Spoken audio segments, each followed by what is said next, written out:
Thor: Love and Thunder? It's a movie. Jane looked weird. Jane? What the heck am I watching? Christian Bale, he was like super dark. These guys just yell. Taika Waititi. Tutu Wakaka. Hammer time. That's right, Chuck. Hello there. Assemble. You just chuck a fire on my face.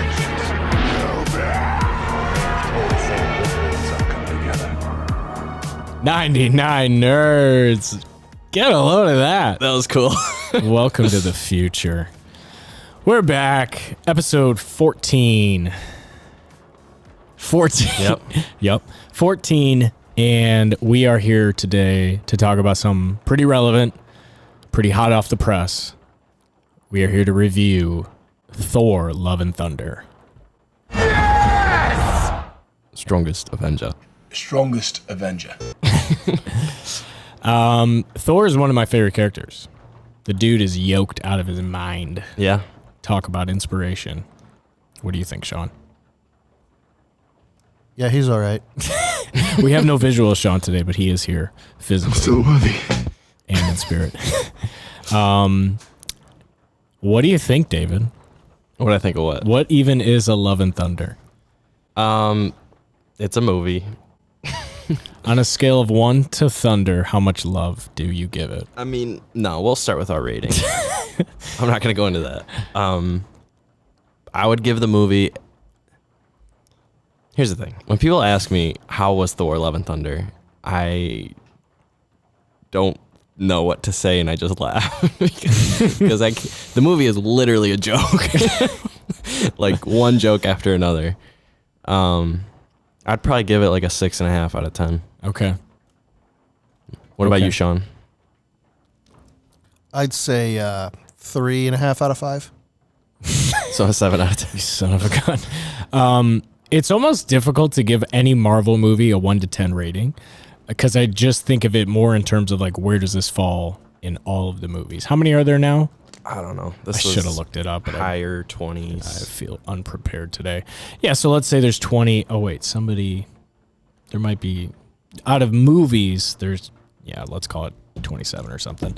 I would definitely say that this movie was in the bottom third of the MCU. I agree. Out of 10, I'd give it like a 6.7, 6.8. Call it a 6.75. What were, just general thoughts? What were some of your favorite parts of this movie? Korg is always a delight. My name is Korg. I'm kind of like the leader in here. Yeah. Thor is always a delight. We know each other. He's a friend from work. But even then, Korg had some moments where I laughed out loud really hard. I tried to start a revolution, but didn't print enough pamphlets, so... A few times during this movie. But there were more times when they clearly wanted me to laugh hard, and I didn't think it was funny at all. Right. And really, like you said, everything is a joke. Every line almost of this movie is really a joke. They went full-blown comedy attempt with this movie, and I didn't think it was good enough. Right, because there was Thor and then Thor Dark World. Right. Thor Dark World was like a really serious... Super serious. Dark super dark. movie. Too serious. And it got really bad reviews. Right. So Thor Ragnarok, they switched the theme to more funny, comedic. They completely changed Thor's character for the better. It went from this super serious where every line of dialogue was so intense and it didn't really fit well within the MCU. So they went a whole different direction with Ragnarok, and Taika Waititi is the one who directed Thor Ragnarok, and I thought he knocked it out of the park. I loved Thor Ragnarok. That's a good movie. You know, if you go into it knowing it's going to be funnier, almost kind of like how the Guardian of the Galaxy movies are, where there's a lot more humor injected, I thoroughly enjoy Ragnarok. This movie then went a step further. I think Ragnarok had the perfect blend of comedy with serious. Whereas this movie was like, you had Christian Bale playing Gore, the God Hunt killer. The God Butcher. God Butcher, thank you. And I thought he was fantastic, but he was like super dark. And then everything else in the movie was a complete joke. Yeah. Every character, every line of dialogue, Friend from work. everything was an attempt to be funny, and I don't think it worked. I thought like the parts I laughed at were the parts that weren't intentionally funny. Yeah, I agree. But the parts that were like, you need to laugh, yeah. honestly, like the reoccurring theme throughout the whole movie, like I just kept looking over at Emily and saying, what the heck am I watching? I probably said that like 5 times throughout the movie. Yeah. It was very entertaining. I didn't know what the heck I was watching. Sean, do you want to touch on this at all? I was going to say the pace of this movie was like dumb. It was so fast paced. It was so quick. Me and my wife went, and she has watched a lot of the Marvel movies because I've watched them with her. And she was pretty darn lost because she's not as immersed. That's what heroes do. She's not as immersed in the MCU culture and just lore and all of that. She's not as immersed as I am, so she kept like looking at me and like saying like, what just happened? Like, how did this happen? How did that person get there? How did this guy do this? And a lot of times my answer was, I have no idea. This movie is moving so fast I can't keep up with it. As a film wizard, Sean, what did you think about that? What more could I lose? I was going to say, I thought that it was, how do I sound, by the way? Sound good. I got a new Crisp. mic. So I thought that the movie probably suffered from having, it seemed like, I heard a rumor like, oh, the original cut of this movie was 4 hours, which is never, that's never a watchable version of the movie. You don't have to worry about that, them cutting that much out, because most of that's garbage. You don't actually have a 4-hour movie. Right. But this version of the movie, it's 2 hours, and it feels like it probably was meant to be longer. 2.5, maybe 3. Yeah. There's a lot that seems like it's missing. It's missing whole chunks of stuff that probably was meant to be there but isn't anymore. And so I just was left with the impression that, like you said, the movie moves too quick because there's gaps, and they're just like tightening all the buttons. Right. And all that is left is the stuff that they knew they could sell to audiences, like the jokes. Right. Which are exhausting because the story is too serious to give room for that stuff. It's not like it couldn't have worked, but you needed to give more time for it to work. And it's got the exact same problem as the Phantom Menace. Great idea, just moving too quick. Yeah. Because that's what heroes do. So do we want to like give a brief recap? I mean, this is going to be spoiler city. If you haven't seen the movie and you don't want to be spoiled. Did you rate it? Yeah, I did a 6.75. I think I rated Doctor Strange like a 7, something like that. It's like hard to like, how do I rate like a horror-esque movie and then a comedy in the same realm and same world? They exist in the same universe, but they're totally different ends of the spectrum. Yeah, it's hard to compare those, but and for those movies to come out back to back is like the dichotomy of Doctor Strange versus this Thor. They are just two polar opposites. Right. And as much as, you know, like Doctor Strange was really intense, it was still pretty well received. Like a lot of people liked it. So I don't know. What do you think worked in this movie, and what do you think didn't work? Well, going into it, seeing the trailer, there was 2 things I really wanted to see, and 2 things I was excited to go see the movie about. 1, Christian Bale making his MCU debut. Or as my buddy likes when I say, he debuted in the MCU.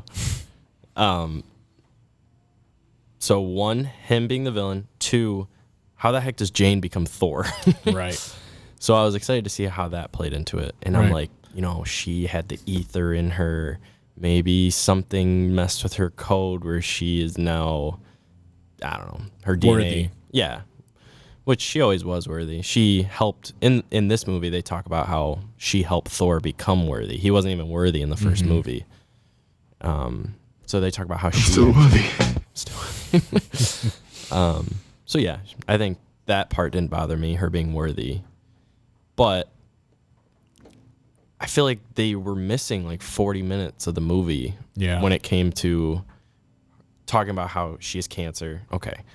1, Spoiler alert. So yeah, we find out that Jane Foster has stage 4 cancer and she's dying. Let's go ahead and say spoiler alert for the rest of this podcast because we're going to talk about the movie. I did say it, but yeah. So yeah, in the beginning we find out Jane has cancer. Mm-hmm. They don't. I wish they would have went into it like tie the ether being in her body as the Sure. the reason. The reason. Yeah. Good God, that's so embarrassing. Turn your phone off, dude. ESPN. You son of a gun. Anywho. One day we'll own them. So and this is, Friend from work. this is all in the comics though. Her having cancer. I didn't know that. Yeah, it's a whole comic story. So Okay. I heard that after the fact. I didn't know that. So going into it, I had no idea how she's gonna wield Mjolnir. And yeah, they just she kind of talks about how it has healing properties, and there is a backstory where her and Thor, like when they're together, Thor whispers to Mjolnir like, "Always protect her." Yeah. And then it like glows, and it's like, okay. That was a pretty And cool that's it. That was actually a pretty cool sequence because Korg narrates this huge backstory of Jane and Thor's relationship, and So that's the thing. That's actually what I like about this movie. Yeah. You go into it like, okay, this whole movie's a joke. But think about it this way. Different perspective. The movie is set up as like a bedtime story narrative where it literally opens up with Korg. Sounds like you had a pretty special and intimate relationship with this hammer, and that losing it was almost comparable to losing a loved one. Telling the story of Right. Thor, Love and Thunder. Mm-hmm. It's like, okay, so you're going to tell a story through the eyes of the most like not serious person ever. right. The revolution has begun. It makes sense then why the story is so Yeah. not serious. Yeah. It's kind of funny too because the director of this movie, who wrote this movie, is Taika Waititi. Mm-hmm. Taika Waititi also plays the voice of Korg. Right. So he directed the movie and he narrates the movie through his character. Right. It's kind of funny. Yeah. But yeah, you look at it that way as Korg is the one telling the story. It's like, okay, I guess I can appreciate it a little bit more, but All still. becoming a joke. Yeah, it should have been a little more serious, but Well, yeah, I mean, like, kind of back to what I said. I think Ragnarok had a good blend of serious characters and then characters that like everything out of their mouth is going to be ridiculous. Whereas in this movie, even like every line that Jane Foster had, she was trying to like crack jokes and be funny. And it's like, I don't need Jane Foster to be funny. okay, I want to touch on Jane really quick. Touch on it. I'm going to touch on it. Jane looked weird. No, like, I know she had cancer and stuff. Like, I don't know if they But meant... when she was supposed to be healthy, Yeah. Is that what you're saying? Even her as Thor, I agree. it looked really weird. Like, Yeah. that's my Padme. she became Chad May, though. She been hitting the gym. Chicken breasts and white rice. Am I right, Sean? Double cheeked up on an Asgard afternoon. Dang. But yeah, that I really didn't like how they went into it, how she needed the healing properties. Mm-hmm. And then all of a sudden, Mjolnir just kind of bonded to her. And then you don't see anything. It just... Yeah, that was Boom, quick. she's Thor. And it's like, okay. She goes to New Asgard where they have Mjolnir on display in like a bubble and all the pieces shattered. And there's like a tour group describing it. Oh, we can still almost feel its power. All right, let's move on. And she stays there and she approaches Mjolnir. And then it just like starts glowing and the pieces start moving around and like you can see it start to come together and then cut. And there's nothing else. And the next time you see Jane Foster, she is the mighty Thor, and she's whipping people with the hammer. And the hammer now can break apart and spread into 50 pieces and knock out 50 enemies at one time. I thought that was kind of cool. I thought that was Not gonna sweet lie. too. That was a good way to like, okay, Mjolnir's broken, but this is this cool new aspect of how you can still fight with Mjolnir. But the pace of this movie was just so fast. It's like boom, boom, boom, boom. Yeah. And it was hard to keep up with. I really actually, like, right when it starts, it goes into Gore's backstory. Right. I actually really liked it. I'm not going to lie. I missed the first few minutes. Me and my wife were out to dinner. It was our anniversary, so we were out to dinner, and gosh, the waitress, we asked for a couple of cappuccinos to go. 18 and a half minutes later, we're still sitting there waiting for them. I only tipped her 12% because I was ticked. Dang. My wife was like, Because that's what heroes do. that was perfect. That was a good one. But yeah, I was like, movie starts, previews are right now, and we were still waiting on our to-go espressos. Never, ever do that again. I actually walked into the theater as the movie started. It was like the most perfect timing ever. I walked in as he was crawling up to the god. Okay. So I missed. So yeah, basically his backstory is he's like a disciple of a god, and his following, the people that worshipped this god, they all passed away. They were all dying of starvation and thirst. And it was him and his daughter left. And he basically opens up with them kind of dying in the desert, him crying out like, help me. And then his daughter dies. And then he actually runs into, like, he finds the god and basically says, like, I stayed true to everything, like my daughter's life. Her life was sacrificed in your name, type of thing, or she died in your name, whatever. And the god was basically just laughing at him, like, Right. and you saw that part. Yeah. So, yeah, he basically didn't give a dang about Christian Bale's character.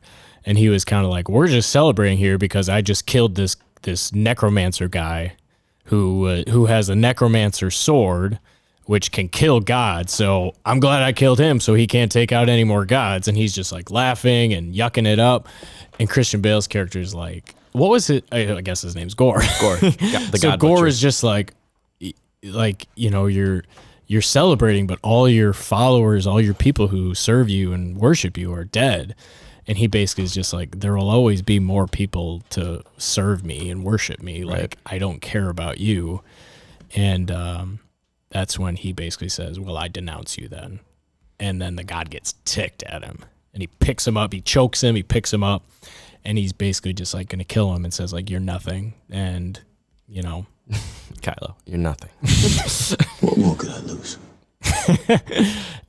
So as the god has got him lifted up, what was he the god of? I don't know. I don't remember. He's just some dude, but he was a total chotch. And so as he's choking Gore out, the necromancer sword that was like 10 feet away on the ground just comes to him and comes up out of the ground and basically goes right into Gore's hand.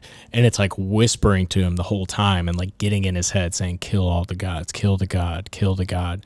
So he takes the sword and he runs it right through the dude's neck. Yeah. Like into his throat. And as soon as he does, the sword like overtakes him. And you see like his veins go black and his whole body gets stronger. And the god says something like, you don't realize what you've done. It just possessed you or cursed you. You've been cursed. And he says it doesn't feel like a curse because you can see he went from being this just stick figure to muscular and stronger.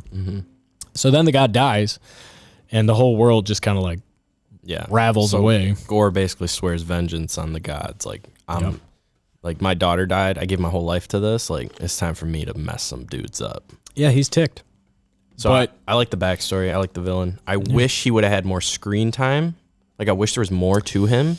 Yes. And I wish Because- it showed him killing gods. Cut to The god butcher should be butchering gods. right. So after they show us Gore's backstory, it's Korg basically narrating what's been going on with Thor, and he has his weight loss journey. He has his meditation sessions where he's trying to like figure out who he is. And I saw on Twitter somebody's like, I can't believe they just like quickly brushed over Thor's like weight loss journey. No, that goes into what I'm going to talk about later. Okay. I think that's one of the best parts of the whole movie, and I'll talk about it. Just keep going. Okay, fair enough. But Korg drops this lame, he never skips leg day joke. I thought that was funny. I thought that it was was pretty relevant. lame. Oh, that I want to mention. The one beef with like Marvel, like new watchers of these movies, I guess you could say. Where like I would ask, like, you know, Emily, would you want to go see this Marvel movie type of thing? I always get the same response from people. It's, if they haven't seen it, it's, I don't really want to because there's so many. Right. that I have to catch up on. Right. Because we're on movie like 28, something like that. I don't know. But Yeah. it's like I have no idea what's going on. I feel like there's way too much. I can't keep up with Sure. it. What I think this movie did probably the best job of is they literally just summarized what Thor has been through. Yeah. So you don't even have to know. You could go see this movie and he summarizes it for you, Right. what the character has been through. At this point, they almost need to do that Every movie. with almost every character, but really Thor is still one of the last, or is he the last OG Avenger? Hulk. So there's Hulk. So Hawkeye. if there's another Hulk movie, I'm sure that they're going to do some kind of recap, because you're right. We're so deep into this that you can't get into it unless you know all the other stuff. I think what they should do is, like in the theaters, before the movie starts, have a preview of the character Sure. and what happens. I think at this point, that's a necessity. Yeah. And that might up your audience too, where if the audience knows, I'm going to get a recap, just like Netflix is doing. Yeah. Like you start season 4 of Stranger Things, it recaps 1 through 3. Or even Obi-Wan series. Yeah. They had that, highlight reel. Yeah, the highlight montage. reel. Yeah. You have to do that now because there's so much. Yeah. So they basically show you that Thor he lost all his weight. He's trying to figure out who he is. And he's right on this planet with the Guardians of the Galaxy, and they're fighting these dudes, and basically Star-Lord comes in and says, "We need you for this fight." So he hops on Stormbreaker like it's some kind of witch's broom, and he flies away. And I really liked the opening sequence, like that whole scene on that planet. I thought that was really funny. Because he's just like, everybody's getting shot at, everybody's like struggling in battle, and he's just kind of standing there, and like he's giving this great speech, and he finally like starts to fight, and you find out that this planet, Gore the God Butcher, was there, killed their god, and now some random like species of people have taken over their temple that the god used to reside in, and now they're like trying to take over the planet. So it's like, boom, right away. Gore was there and he killed their god. So you're getting a taste of like, this dude is wreaking havoc. And then later you see... But he didn't show it. And that's what I was going to say. Later you see all these pictures of all these planets that are just ravished because their god was killed by Gore, but you don't see any of it. And I wish they would have even just given 1 or 2 quick snippets. Like a 10-second clip. Yeah, of him on those planets actually doing this. Yeah. And there's something to be said for like, like telling you it happened without showing you, so that your imagination can like put the pieces together yourself. But when you've got Christian Bale as the showcase that. Yeah, as the villain, you need to have him front and center.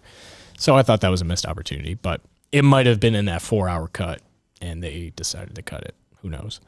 Yeah. So then we find out that Jane has- Foster has cancer. In between the last Thor that we saw and now, she was snapped by Thanos, because there's that line later on where she says, like, what's it been, 3 years or so? And he says, oh, it's been 8 years, 4 months, and 3 days or whatever. I don't remember exactly what he said. Oh, I didn't even pick up on that. She was snapped. So for her, it's only been a few years, but for Thor, it's been 8.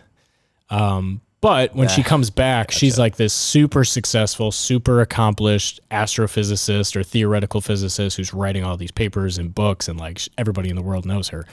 And but she has cancer and she's dying. So then she's trying to fix it herself. She's trying to cure it herself. She can't. Mjolnir speaks to her through a Morse mythology book, and it says, Mjolnir will grant the powers of Thor.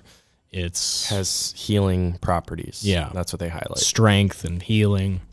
So she's like, maybe Mjolnir can save me. She didn't think she was going to become Thor, but I love the how she shows up to New Asgard. King Valkyrie is there running it. yeah. But I love like the setup of it's like a tourist. Like, I like love this idea of like it's like Disneyland. Right. It's New Asgard, but it's like Disneyland. This wide panning shot of like 4 cruise ships docked at New Asgard, and it's a theme park. Yeah, it's a there's theme park. amusement park. There's like roller coaster rides.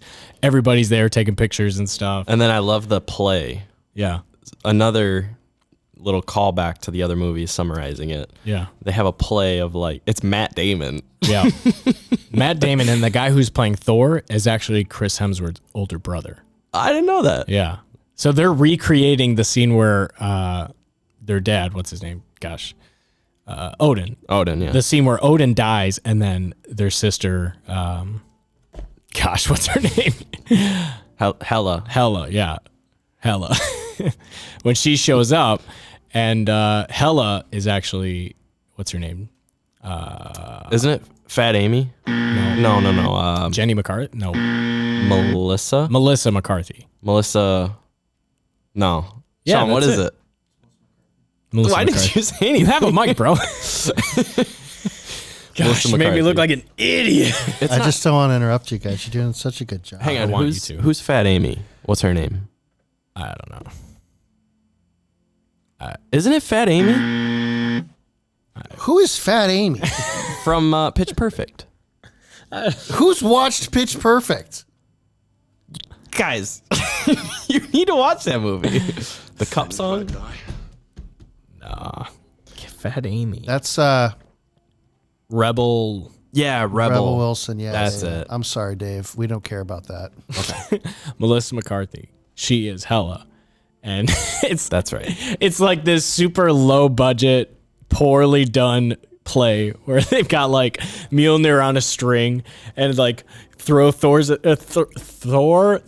at her and it's just like slowly moving at her on a string and then she stops it and breaks it and the crowd goes nuts even though it was so poorly done, but it's funny because yeah, you got Matt Damon there, which him and Chris Hemsworth's older brother, they were the same actors who did the play in Ragnarok when it's Loki and Thor and it's Loki dying.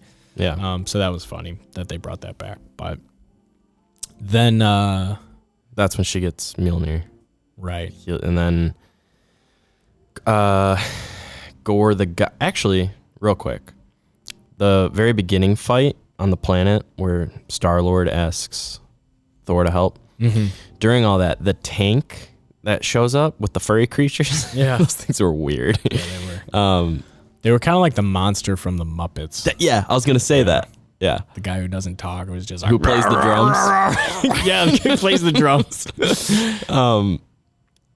Yeah, that guy. The tank though that he rolls up in, when he shoots, it's straight out of the Star Wars sound bites. Really? I promise. Sound you. effects? Yeah, I'm gonna have to find it. Maybe I can put it in. Sure. But I swear I was like, that's from Star Wars. That noise. That sequence was really funny. They Yeah. like he owns all of them, but then two of the tanks make it around him. And he stops them with his legs, and he's doing the splits. Yeah. It really set the tone for how ridiculous the movie was going to be. But that sequence I thought was really funny. Yeah. And then so fast forward back to Mjolnir. Her Yep. Gore the God Butcher shows up to New Asgard, and he takes all the kids. Yeah. Miranda said, my wife, she said, it's almost like they were playing off of the Stranger Things craze with all of the shadow monsters. I have not seen Stranger Things, but she said like all the shadow monsters were very like parallel to what they do in Stranger Things with all the monsters. Kinda. I couldn't say firsthand, but she thought that was like something that they were trying to do. I could see that. So yeah, like Gore the God Butcher shows up, plunges the necromancer sword into the ground, and then all the shadows become monsters, and the shadows take the kids. Thor shows up and he's fighting, and then all of a sudden Mjolnir's flying around killing people, and he's like, Mjolnir, Mjolnir, and he tries to catch Mjolnir, and it flies right back to Jane, and that's when he has the moment that you've probably all seen in the preview where it's like, Jane? Jane? He's like, what the heck? How did you become Thor? And they don't really explain it very well. It's like all of a sudden she's on the scene whipping Mjolnir around and breaking him into 1,000 pieces and catching him again. And that was all like, well, this happened very quickly, and you guys are not going to give us any indication of the details. Right. It's not a Jane Foster origin story, though. That's kind of the thing. They can only do so much with that. Which I feel like this movie should have been. Yeah. I tell you what, fast forward to the ending, I was very surprised at how it all ended. I wasn't. I thought that she was going to be more of a key player moving forward. Spoiler alert. She died. Everybody die. I didn't think she was gonna die. I knew she was. I get it that she has stage 4 cancer, but like, Yeah. So the story of Jane in this is they find out Mjolnir is actually killing her. Right. It's healing her, but when she's not using it, then she's even more weakened Right. and less of a, I don't know. It doesn't fight when she doesn't have Mjolnir. Right. So she's actually way sicker. So basically they find out like, you can't do this anymore. Don't be Thor. It's going to kill you. Yeah. If you pick that hammer up one more time, it'll kill you. Right. Oh, I wonder what's gonna happen. I knew right then and there, she's going to come save the day Yeah. and die. Easy storytelling. That's exactly what happened. But yeah, he's like, no, you stay in this regular hospital, even though I know Wakanda and everybody there and their technology that can totally heal you. But no, you have to stay here. Right. It's like, I need to beat this guy. Even though I could have the Bifrost send. Actually, he didn't have the hammer at that point, or he didn't have whatchamacallit, the jabber, Yeah. the hammer axe. Yeah, so we find out that Stormbreaker. There it is. we find out that the key to what the God Butcher's doing is he wants to get to this place called Eternity, Yeah. where he's allowed to make one wish and it comes true. It's at the center of the universe. Yeah, Nobody's like ever Lost found it. type of stuff. This, yeah. So it's like if you get to the center of the universe and you find this being, you are able to, any wish you have will be granted. The first person to reach it, your wish will be granted. So the key to get there is The Bifrost. the Bifrost, Yep. Which So he needs- Stormbreaker can harness. and Stormbreaker is his axe. Yep. So we find out that's what he needs. So they meet Gore the God Butcher on a planet. They have a The Shadow Realm. Shadow Realm. They fight in black and white. It's pretty cool. That's kind of cool. And Valkyrie gets hurt. Oh no, she's hurt. We need to get back home. Yeah. Thor. So what do? They use In the the Bifrost. middle of the battle, they're like, okay, let's go home. They access the Bifrost, and while they're leaving, the guy grabs what he needs. Grabs. The villain gets the Stormbreaker. Yep. They get shipped back to New Asgard. And they're Gore like, can kind of like move through the shadows. Like there were multiple times in this movie where Thor was about to hit him with the axe and he would just disappear into the shadows and reappear behind him. So he basically disappears and they say, let's get out of here. And then he reappears in the shadows and grabs Stormbreaker and then rips it out of Thor's hands. Which doesn't make sense, because if you've seen Thor's arms, nothing is Word. getting through that. We saw his butt. Which, that's, okay. All right. I have a lot of thoughts going on, but I want to stop to talk about my favorite part of the movie. Now, I am fully confident in the fact that I love Emily and the fact that she's a woman. So Say I just less. want to say that forefront with what I'm about to say. Because that's what heroes do. Thor got his moment, okay? Yeah. Now, as someone who likes to work out, Yeah.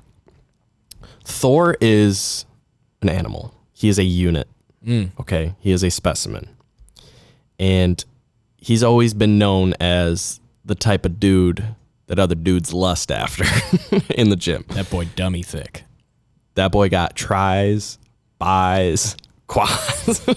He's got it all. Anyway, they did him dirty in Endgame. Sure did. They made him fat. That was the last thing I expected. Yeah. Fat Thor was not something the people wanted to see. No. So Thor got fat. Taika Waititi gave Thor his moment again. Because that's Thor's whole appeal, is the dude's, like, he's yoked, his Yeah. body. They took that away from him. So Waititi, Tutu Wakaka. Korg, My name is Korg. Korg. director, he gave him his moment where Thor has his clothes stripped and he's booty naked Straight up. in the middle of all the gods. The dude is even more ripped than he's ever been. And I saw that and thought, any of that. no, I don't think so. Dang. Yeah. Zero editing. They probably did. Now that I think about it. Yeah. The dude's an animal. Yeah. dude's a beast. Plus, he had a baller tattoo on his back that said "R.I.P. Loki" with Loki's horns. What more could I lose? I will say, so that happened on this god planet where only the gods know where it is, and it's where all the gods hang out. That whole sequence, it was probably, I don't know, 8 minutes of the movie. I didn't like any of that. Yeah, that was weird. The jokes were not funny. They kind of went super crude, like Zeus is just this weirdo creep, and he's like afraid, and he's lazy, and he doesn't want to fight. And like every word that came out of his mouth, I was like, I don't like this character at all. Russell Crowe played Zeus. Yeah. And he was like, it was like a joke. It was like weird. I didn't care for it. The best part, and the part that made me laugh out loud, was when at this part of the movie, Thor and Jane are like trying to like talk again. Like they really haven't talked at all. So they're just like catching up. And when Korg did the backstory of the Jane and Thor relationship, we like real quick that we find out that they were together, they were living together, they loved each other, they were thinking of like family and kids, and then Thor got busy with the Avengers and Jane got busy being a theoretical physicist, and they just kind of grew apart, and then they broke up. But in that, there was a quick scene of Thor using Mjolnir, like Mjolnir was pulling them and they were rollerblading, and she was behind him, and they were just like slowly going down the street rollerblading. And so he's like, so do you still rollerblade? And she's like, no, do you? He goes, yeah. What does he say? He's like, once you blade, you never fade. He goes, isn't that right, Korg? And Korg goes, that's right, brother. Blades for life. I laughed out loud so hard. Blades are for skating, you floozy. Blades are for skating. You dingus. Classic Vine. Yeah, that part made me laugh really hard. Yeah, that was good. That's right, brother. It's just Korg says the best stuff. I think Korg's top 3, one of my favorite Marvel characters. He's in all the great. movies. I will say he had some parts of his movie where he was trying to be funny and I didn't laugh, but that was one. It was just like such a little moment that made me die laughing. Yeah. Everything after that, though, while they're on this planet, I didn't find it funny at all. Except for Korg, he ends up getting a Zeus's Thunderbolt, or what's his weapon called again? Is it Thunderbolt? I don't know. He made a big point. Yeah, okay. He made a big point that that's what its name is. Zeus throws Thunderbolt through Korg, and he kills Korg, or so we thought. And as he's like crumbling, Thor looks at him and goes, no! And he goes, Thor, help, I'm perishing.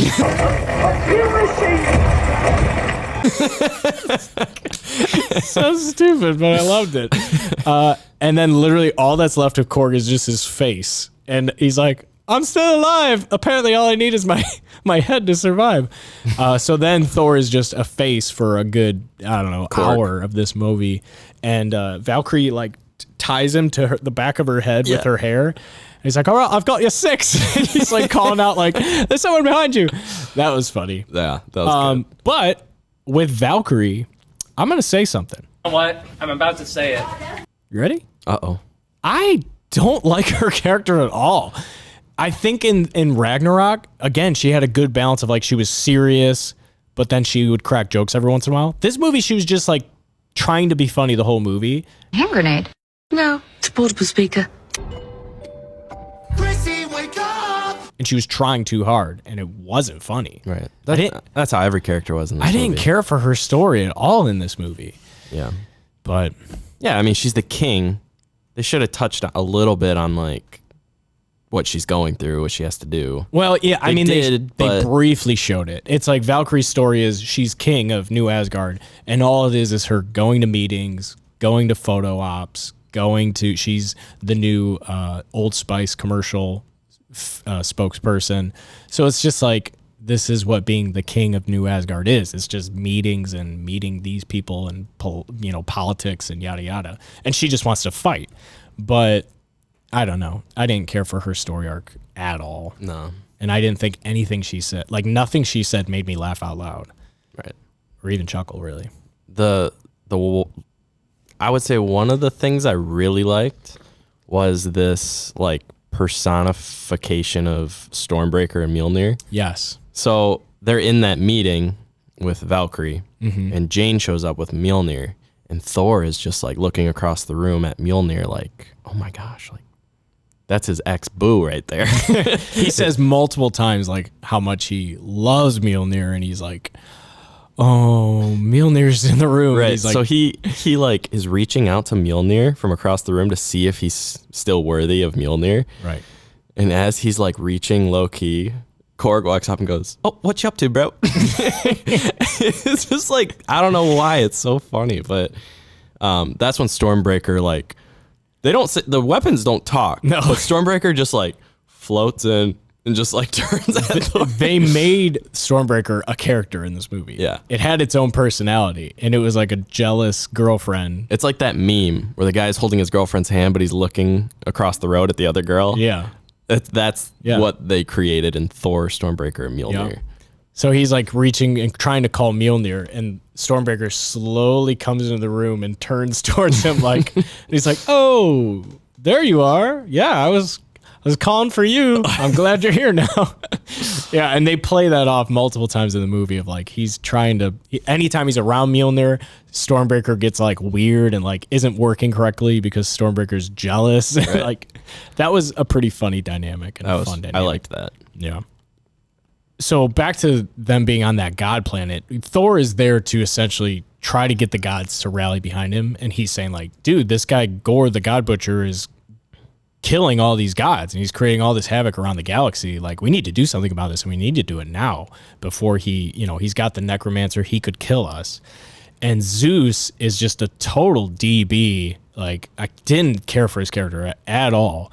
He's like, "No, we're not going to do that. We're safe here. Just chill out here. Nobody knows about this planet except God, so you need to stay here." And Thor basically calls him out and says, like, "You're scared. Like, I came here to assemble an ultimate team of all the gods, and like, you guys just don't want anything to do with this because you're afraid and you'd rather hide on this planet." So after they get into a fight, after Zeus kills Korg, Thor goes beast mode, takes Thunderbolt, and just rips it right through Thor's chest and kills him. chest. I'm sorry, Zeus's chest. And you think Zeus is dead. Like, Zeus is like the top god in this hierarchy of gods. And Zeus even is number Thor one. says, Zeus is like my hero. I'm the god of thunder. He's the god of lightning. A lot of what I do, I mimic off him. And like, he's a big inspiration. But then he realizes like Zeus is just not what he thought. So I thought this was setting up the future of Marvel. I thought they were creating this like division between heroes and gods. Mm-hmm. And after he killed Zeus, I was like, oh shoot, like here comes the rest of the gods. It's going to be heroes versus gods in the next Marvel phase. It wasn't. No. We find out at the end credit scene that Zeus did not die. He's just got a hole in his chest, but he's not dead. And he's ticked about Thor. Which, okay, if you're going to kill... one, how are you going to kill a god that easy? Yeah, he probably should be alive. But two, if you're going to kill a god, I feel like it would be with that god's weapon. Sure. So I feel like he should have died. Yeah, you'd think. Thunderbolt through the chest would have done it.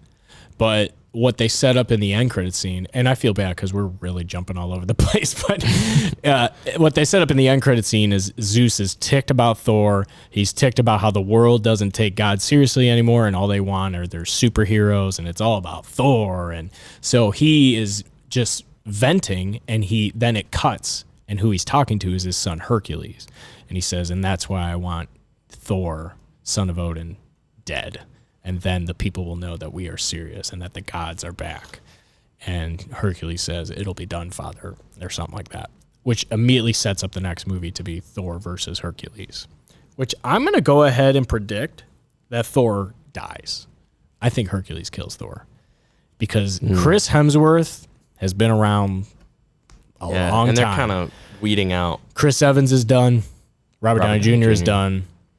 I mean, Scarlett Johansson's done. Yeah. Hawkeye has got his Disney Plus series, which I haven't watched. I probably should, considering I'm 33 of the 99 nerds. But I haven't, and I don't know where his storyline's going. But, I mean, Chris Hemsworth only has so many more movies in him before he's not going to be around anymore. So all of this to say, the gods don't want anything to do. They leave. And we didn't touch on their goats yet. Do you want to talk about the goats? Yeah, that was one character we didn't talk about. When the goats first came in, I thought it was hilarious. These goats just yell. and scream. Wherever they go, they're just yelling. Taika Waititi said that they basically modeled those goats after the Taylor Swift meme.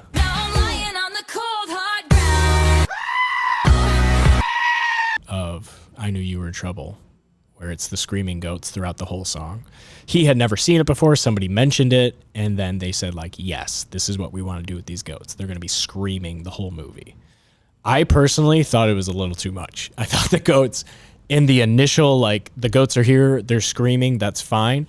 If they would have toned down the screaming like 10%, I would have appreciated it more. But it got to a point where, like, are they gonna shut up at all? Because not only were they screaming, but it was full blast, it was in your face, and it was just a lot. So there are these giant goats, and they're the ones kind of pulling their ship through the galaxy. And so they bust into Zeus's, giant arena chamber, whatever you want to call it. They save Thor, they go, and that's when they go to the Shadow Realm to fight Gore. They leave the Shadow Realm. Jane is dying. Valkyrie had a sword run through her kidney. She lost a kidney. So Thor's like, I need to go face him again. I need to go face him now because he's going to get to, that being that's going to grant him his wish. I hated that. I hated that. The storytelling was so bad. Yeah. Literally, like, okay, all three of them are fighting the bad guy, the villain. And, someone's hurt. I went through that. Yeah. We got to get home. On their way home, the guy takes what he needs. Right. So then they get home, and it's like, well, shoot, that guy's got everything he needs to kill all the gods because you get one wish. And the whole time that the theme is Gore, the God Butcher. He's trying to rid the world of gods because the gods failed him and his daughter. Right. So they're like, if he reaches this guy and he has one wish that can be granted, what do you think he's going to wish for? Gore, the God Butcher, who wants all the gods dead. What do you think he's going to wish for? Right. Like, shoot. We can't let him get there. Well, he gets what he needs to get there. Yeah. And they go back home, and it's just like, oh, hey, Valkyrie, how you doing? You okay? Yeah. You healing up? Okay, I'm gonna go check on Jane in that normal hospital. Even though I know friends who could definitely save her with technology that this world doesn't have. But no, we're gonna keep her in that hospital. Jane, how you doing? I need you to not touch that hammer. I'm gonna go fight him. I'm gonna do that. But you can't it solo. Yeah, you can't do it. Because that's what heroes do. That's right. All right. I guess I'm gonna go stop him. And it's like there's no sense of urgency. Yeah. The villain has what he needs, and you took a weird gap of time to be like, oh man, how's everyone doing? Right. Like, let's just recoup here. Right. So then he gets there in the nick of time. Yeah. And we forgot to mention, but he took the kids in the beginning. He's had the kids this whole time. So that's kind of like the main motivation of like, we need to stop this guy, but we also need to save the Asgardian kids. And one thing that was cool was they have Heimdall's son there, and he has the same power that Heimdall had, where Thor can see through his eyes, and he calls himself Axel. So like the whole time they figure out where they're at because he can see through Axel and see what Axel sees. So there's this final showdown. They're in this, which this part was like so fast that Gore just gets to the place he needs to be. There's no real indication of like where he is. He's in this weird temple that just like pops out of nowhere. I was really lost in that sequence. I'm like, where is he right now? I thought he was still in the Shadow Realm, but he's not. He's right where he needs to be. And then Thor just knows where he's at and shows up. Right. And then he gives this pep talk to all the kids. He tells them, you're all Asgardians. We need to fight. None of them have fought before because they're all 7. And this is what was weird. He temporarily grants them the power of Thor. Because they're playing off the fact that he granted the power of Thor to Jane. I guess. So apparently he can grant powers. Apparently. Bro, remember when Thanos tried to take over? Remember when you had all those human Wakandans and like Bucky Barnes just running around? Dying left and right because they don't have powers and you do? You think maybe that would have been a good time to grant everybody there the power of Thor temporarily? That was like a what moment? Which, that's the thing. It's a give or take. How do you have a 4th movie without new ideas and new topics? Yeah. But how do you introduce new topics and new powers and stuff if you're stuck in the same world that connects everything? You can't like break canon or, like you can only get so creative within the walls that you're in. I don't know. I didn't mind it until I started thinking about it. Like, wait a minute, that could have came in handy. Multiple times, yeah. So he gives every kid the power of Thor, and it's kind of this funny sequence where like whatever they're holding becomes their weapon, and one little girl's literally just holding like a stuffed rabbit. She's just floating and doing a 360. Yeah, she's doing a 360, and like lasers are coming out of the rabbit's eyes, just killing all the shadow monsters. And then Thor and Gorr have this epic battle, and Gorr like pretty much owns him pretty quickly. And he takes Stormbreaker, and he starts using the Bifrost through Stormbreaker to open up like the portal window, whatever that he needed to get to this eternal being.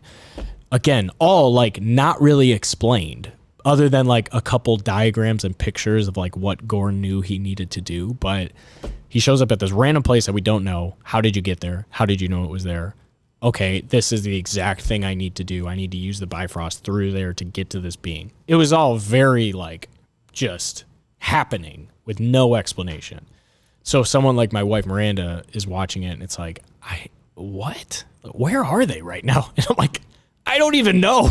Again, I kept looking at Emily and saying, what the heck am I watching? I don't know what's going on. So the final showdown, Gorr basically is about to kill Thor. He's got the Necromancer's sword. He's trying to plunge it through his chest, and he's like about to. Thor kind of does this sweet thing where he catches the sword, and they have this battle, this struggle. And then, boom, Mjolnir comes in and nails Gorr, and Jane Foster shows up. And Thor is ticked. He screams out, no, because he knows, like, she's dead. She picked up the hammer. She's here to save me, but now she's going to die. Right. And then the two of them fight. They end up defeating Gorr, but they don't. No, they don't. They don't defeat him. That's the other thing. It was all about breaking the sword. And actually the final I just spit so large. The final battle was pretty cool because their goal was we have to break the sword. The sword is what's giving him his power. And they break it, but he starts to basically do exactly what Jane does with Mjolnir, where he starts to get the pieces back together and he's like calling it back. So they break it, but they realize like we didn't actually finish it. So what Jane does is she fuses the pieces of the sword with Mjolnir. So the pieces of Mjolnir come together with the pieces of the sword, and then she does one final like hammer swing and hammer time that shatters it. So it's like Gorr's defeated. They killed him. You know, in Super Smash Bros. When you get the hammer. You've been playing recently. I have. So she like it's like they defeated him. They smashed the hammer, and you can see like he loses his power, but then he just walks over through the portal that opened up and gets. Yeah, exactly. He gets to the being, and this was another part where my wife was like, I thought he was dead. I'm like, yeah, I thought so too. But he somehow gets through the portal and gets to this eternal being. And then Thor and Jane are there with him very conveniently so that they can talk with him. And he says like, Gorr, don't do this. And then he's like, Thor kind of accepts it. Like, okay, I'm going to go be with Jane for the last moments of this. Yeah. Like they just give up. Yeah. And then he's like, Gorr says something to him and he turns around and says like, no, I'd rather be with the person I love rather than trying to, fight you. And he says to Gorr, like, this isn't what you want. You shouldn't do this. You shouldn't, like, seek revenge. Revenge is not the Jedi way. Like, that's not what you need. What you want and what we all want and what I want and what she wants is love. Right. Love conquers. Parallel to Star Wars, Luke loving on Vader to turn him back. But the whole time, I'm telling Emily, I'm like, he's wishing for his daughter back. That's the whole point. That's the whole reason that he's bad right now. Yeah. It's like, yeah, they could have played into the fact that this sword, like, kind of corrupted him. Sure. But no. I was like, the whole reason he's been like this is because his daughter died. Mm-hmm. If I had one wish, I'd probably get my daughter back. Right. Like, so that's basically what Thor tells him. So he decides, But he says, like, I'm dying. So he does, like, he is dying. Because the sword left him. So now he's back to his... Right. Just like Jane, like, had power with the hammer, but really she was dying behind the scenes. He's the same thing. The sword was giving him power, but he was slowly decaying. Yeah. So he says to Thor and Jane, like, if I die, or like, if I bring my daughter back, I'm going to die and she'll have no one. And they look at each other And they look at him and they say, she won't be alone. So he wishes for his daughter back. She's back. He dies. Jane dies. And then it's just Thor and the girl. And at this point, I'm like, what is going on? No, how do you have a successful movie, show? You give the adult a little child to play with his heartstrings. Freaking Mando Grogu. I am a princess of Alderaan. Kenobi and Leia. Like, that's the recipe right now for success. I guess so. That, and the ending of this movie is the same freaking ending as Doctor Strange. Is it? They play into this idea of I still haven't watched it. I'm sorry, guys. the kids. It's all about the kids. Yeah. The kid will change his heart. Yeah. The kids changed Wanda's heart. Right. It's the same movie. It's the same thing. Where the good guys lose. The good guys lose and the bad guy says, you're right. It's about the kids. Yeah. And then I don't know. That's the theme right now. They're going with the kids. So the movie wraps up. Thor is still Thor. He's sad about Jane, but he's got this new daughter. Not really daughter, because she calls him Uncle Thor. And it's just like this funny scene of like he makes her pancakes and she doesn't want pancakes. And then randomly she like shoots him with lasers out of her eyes. Yeah. Which, okay, how did she get powers? Did he grant her the power of Thor? Maybe. Does everybody get the power of Thor? I don't know. So then they go on this they're on this planet, and it's like he's telling her like, all right, we're gonna help the people who are in danger. We're gonna help the good people. See those people? Those are nice people. We need to help them. See those guys? Those are the bad guys. And then it's Korg again narrating the fact that this is the Love and Thunder, and he says like, and they were thenceforth that's not a word. Henceforth known as Darth Vader. Vader. Rise. Love and Thunder. So she's Love and he's Thunder. And it's this duo. And she's actually she's holding Stormbreaker. And he has Mjolnir. And it's... How can she hold it? Yeah, it's like bigger than her. It's Huge. weird when they're running. Again, how can she do that? But whatever. Fun fact, that is actually his daughter. That's Chris Hemsworth's daughter. Dang. Which I think is cool. And actually, Taika Waititi said that all of his kids were in the movie. All of Chris Hemsworth's kids were in the movie. I don't know if Natalie Portman has any kids. I think he said somebody else's kids were in the movie. Because all those kids that were captured, there's a bunch of them. So they needed a bunch of kid actors. Which, fun fact, one of them was straight up Queen Amidala. Yeah? Like the white. She was dressed like Queen Amidala? Straight up. Dang. Which is funny because Taika Waititi, during the during his creation of this movie, asked Natalie Portman because Taika Waititi is in charge of a Star Wars movie. Right. So he's going to be having his own Star Wars movie, which I hope it's not like a comedy. Well, I was going to say, where's he going to go with his Star Wars movie? But he asked Natalie Portman if she would star in his Star Wars movie. And Natalie Portman was like, yo, I've already done that. Get out. I was Padme. Yeah, that's pretty embarrassing that he didn't know that. Yeah. I feel like he did know that. I got to believe he knew that. He just forgot in that moment. Yeah, maybe. Maybe, I don't know. I saw a post on Instagram. I got to find it. But it was a post about someone asking Taika Waititi, like, would you do another Thor? And I was all like, well, I'll do it. Hot rod quote. Beautiful. But Taika Waititi basically says, like, honestly, the only way I do it is if Chris comes back too with me. He's basically joking, like, obviously, Chris Hemsworth's going to come back as Thor. Right. So he's basically saying, yeah, I would do it. I was going into the movie, I hadn't seen any spoilers, but I accidentally saw a picture on Twitter, and it was somebody posted, Taika Waititi, this is like him saving the Thor franchise. And it was Taika Waititi holding the necromancer's sword, killing Thor. That's what I saw. So somebody clearly didn't like the movie and they thought that Taika Waititi destroyed Thor's character in this movie. But I saw that before seeing it. I was like, shoot, does Thor die? Like, dang, that sucks. I just saw that. I'm glad he didn't. But I genuinely was surprised that they would bring in Natalie Portman back to play Jane Foster, Mighty Thor, and then she actually dies. Because really, not only is Disney moving towards like really highlighting their female characters, but that's also what happens in the comics. Because in the comics, it's like they were all written in the 1940s through the 70s, and it was all male characters. And then as things progressed, it's like, okay, now we're going to have a female Iron Man. We're going to have a female Thor. We're going to have Spider-Gwen. And so now naturally that's kind of how the MCU is playing out, where they've given us all of the regular characters we know, and now they're going to give us kind of the second version. I thought the second version was going to be Jane Foster. Yeah. Bring back Natalie Portman. She's dead. So now, like I said, I predict in the next, I don't know if it's going to be the next Thor movie or maybe it'll be during the Guardians of the Galaxy movie. I think Hercules is going to kill Thor, and then I think the girl is going to kill Hercules. And she will take the mantle. I can go the distance. Dude, Hercules animated show, freaking, that soundtrack is lit. Speaking of soundtrack, do you know who scored this movie? No. Your boy.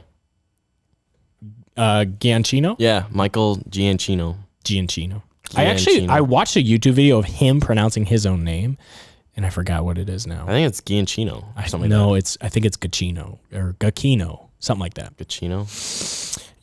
I will send you the YouTube video and you can play it over my face right here. Hi there, I'm Michael Giacchino, and I'm a film composer. He's a man. Love that guy. Plus, they had a ton of Guns N' Roses in this movie. But overall, it wasn't as funny as I think they were trying to make it. It wasn't as good of a blend of humor and seriousness as Ragnarok. And just overall, yeah, the storytelling was weird. It was a bottom third MCU movie for me. I think top-notch villain, but they didn't explain enough of it. Right. I didn't think the storytelling was good at all. I really the pacing didn't care was for it. Just, as Sean said one time, breakneck. I feel like the whole point of this movie was to kill Jane. Mm-hmm. Just everybody wanted to know, like, because Jane was out of the picture for a while. Yeah. So that just tied that loose end up. Right. And then to set up the future of Hercules. Yeah. And just having that one little scene of them going to the gods. Did you recognize I can't speak right now. Did you recognize the actor who played Hercules? No, it looked really CG. It did. Because it was literally a half second view of him.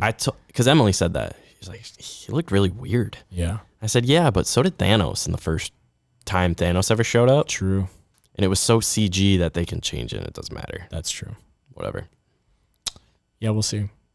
But it's definitely setting up a Hercules versus Thor, or really just like the gods versus Thor. Which, that's what I said. I thought they were setting up gods versus heroes. Yeah. Because they got to have another Avengers movie. Well, I was have to have also them come together. I was also surprised at how little amount of this movie that the Guardians of the Galaxies were actually in it. Well, it's not their movie. That's what Emily said. She's like, I thought for sure the Guardians of the Galaxy were going to come in and save Thor from Gore. Yeah. It's like, well, no, it's not their movie.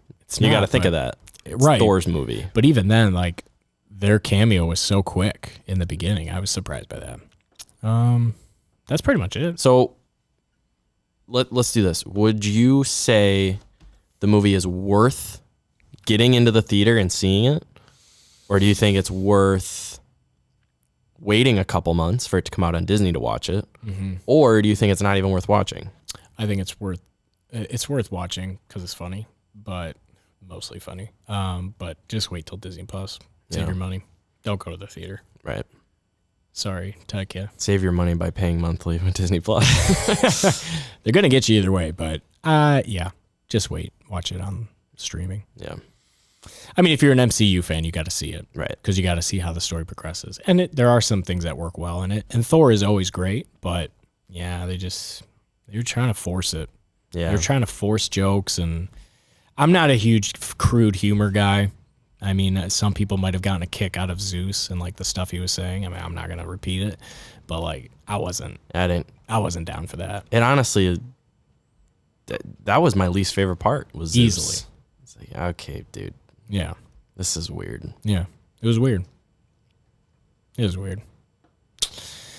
Well, any questions for the peeps? Sean, any closing thoughts? I noticed, I just realized talking to you guys that the trailer had Sweet Child of Mine. That was like the main thing. Yeah. It's actually now just dawned on me. That's like the end of the movie. Sweet Child of Mine. Yeah. Oh my gosh. Oh my gosh, they got us. They spoiled us without even spoiling us. Yep. Good call, Sean. If you've seen Thor, what did you think? Do you agree with us? Are we crazy?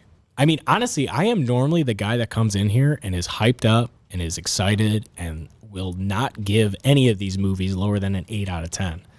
I mean, even seeing Thor Dark World in the theaters, I was like, that was sick. And then everyone after is like, this is the worst MCU movie that's ever been made. Right. I'm normally the guy that's super optimistic, but I walked out and me and Miranda were walking to our car and I said, so what'd you think? And she was like, I didn't understand anything that was going on. Yeah. I said, you know what? That might have been one of the worst MCU movies I've seen. Yeah. And there were some really funny parts where I was laughing out loud, but overall, not good. No. And for them to just make like a full-blown comedy with characters that you already know and characters that already have been serious, for them to just everything is a joke now is weird. Because if you were to tell me it's a comedy where somebody has stage 4 cancer and it's all big joke, the only time that works is with Hot Rod. Because there's no Hot Rod 1 and 2, and then... He doesn't have cancer, Ost. What does he have? He needs a new heart. I give the old man a week. I give the old man a week. Really insensitive, Bob. It's really insensitive, Bob. That movie's great. But there's no Hot Rod... I will get you better, and then I'm going to beat you to death. There's no Hot Rod 1 and 2 that establishes like serious characters, and then Hot Rod 3 is a big joke where his dad's dying and he's gonna get him better with stunts so that he can kill him. One of the best parts of that movie is when they're walking through the town singing that song, and then it just becomes this riot and everybody's looting and people are dying and some guy in a wheelchair gets tipped over. It's like, was that because of us? We got to do a podcast on that movie. Oh man, I want to rewatch it. Every time we bring it up in this, somehow it's makes me want to watch it again. That actually brings me to my next point. We're gonna recap. I'm going to explain Stranger Things to Austin next week. I touched on it earlier. I have not seen it, and I don't know what's. I know enough to try to explain, but I'm not a nerd about it. How about this? You explain it to me. See, the thing is, I don't have Netflix. Do you have Netflix? Yeah. All right. Well, no, TZ does. Nice. We gotta get TZ on here too. But okay, so I'll go to TZ's house and I'll watch it on his TV. You watch it on his account, Ost. Even at your own house. Netflix is listening to this. I'll go to TZ's house and he can show me the series, and I'll maybe after you explain it to me, I'll actually watch it. Well, no, because we'll do that after I explain it. Because I don't like scary stuff. I've talked about this. It's dark. I'm a scaredy boy. I just finished it. I liked it. It was good, but I liked it. All I know is everybody is using that Chrissy Wake Up song on their reels, and it is stuck in my head 24/7. It doesn't matter the situation I'm in. I'm at work, I'm at the gym, I'm doing this podcast. Chrissy, wake up. I don't like this. Chrissy, wake up. Gotta wake up, time to wake up. Can you hear me? I literally don't even know what you're talking about. Reels, they get me. So anyway, have you heard Chrissy Wake Up? Hang on, let me connect the dots real quick. They play a song in Stranger Things, and it's straight from Hot Rod. It's like the same soundtrack. Nice. So at least Emily went, oh, this is from Hot Rod. Nice. Sean, did you watch Stranger Things? Mad respect. It's good. Not the newest. It's good. Everybody's going berserk. It answers a lot of questions.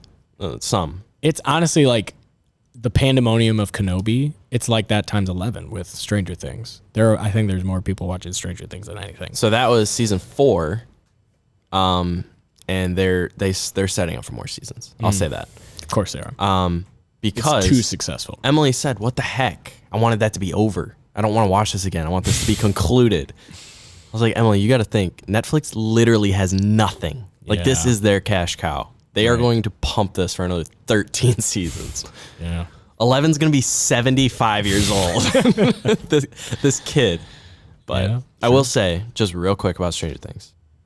The kids look weird now because they're in that weird, awkward stage where they're still kids, but they're ready to be because they were adults. like 9 when they first started shooting it, right? Yeah. I mean, that's a total guess. I literally don't know. I literally just agreed with you because I didn't know. Nice. But yeah, they look weird, but it's Cool. a good show. I'll recap it next podcast. Cool beans. Do you have any questions for the peeps? All 13 of our hardcore Who fans. is your favorite character in the Thor universe, and why is it Korg? Korg is the equivalent of K2SO, but way funnier, and he's the perfect blend of K2SO and Ned B. He's a chonk boy who's strong, but he's also witty and funny. And Taika Waititi plays him beautifully. His voice is just brilliant. So yeah, what's your favorite Korg line? Did you think it was funny? Did you think it was lame-o? Have you seen it yet? If you haven't, are you mad at us about our spoilers? If you are, why did you listen through this whole hour and 15 minutes? I said we were going to keep this short. Gosh, we suck. We just take it way too long. Sorry, guys.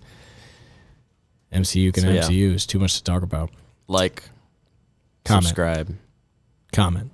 Don't forget to comment. and like the video. If you could hit the thumbs up on this video and then head on over to Spotify and give us a 5-star review, and then head on over to iTunes, give us a 5-star review. Like I said last time, we're trying to get Deborah Chow in-house. We're trying to get Taika Waititi here to explain himself. But only in the Korg voice. Yes.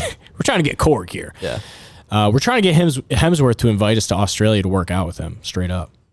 I would. We can't do that. I wouldn't even unless- work out. I just watch. Yeah. We can't do that unless you guys give us a Sounds so 5-star weird. review, comment your favorite moment, and just send this show to the moon. I don't know. It's going to happen. Maybe. All right, peeps. Thank you for listening.